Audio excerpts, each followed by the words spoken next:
हुकूमत के हवाले से उसका जायजा लेना बहुत जरूरी है। सराजुल हक साहब, अमीर जमात इस्लामी, इस वक्त हमारे साथ टेलीफोन लाइन पर मौजूद हैं। बहुत बहुत शुक्रिया सिराज साहब। सबसे पहले सिराज साहब हमें यह बता दीजिए, धरने के हवाले से आप क्या कहते हैं? हुकूमत ने जो डील किया धरने वालों से, क्या वो गलत था? बाद में जो एक्शन किया, क्या वो गलत था? क्या कहते हैं आप? बिस्मिल्लाहिर्रहमानिर्रहीम।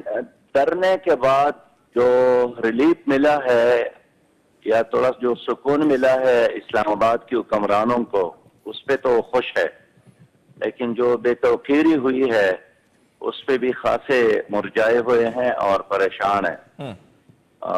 तो इस तरह एक दो तरफा मसला है, कामयाबी भी हुई है और बेतौकीरी भी हुई है।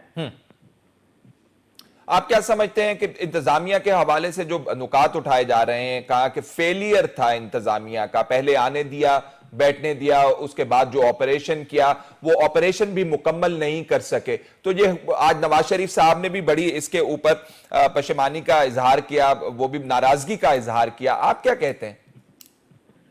असल में इस हुकूमत में फैसले की अब अहलियत नहीं है और बुनियादी मसला यह है कि क़ियादत भी नहीं है और फैसला करने का जो एक मरकज या एक महवर है वो भी नहीं है और कोई जिम्मेदारी कबूल करने वाले भी नहीं है।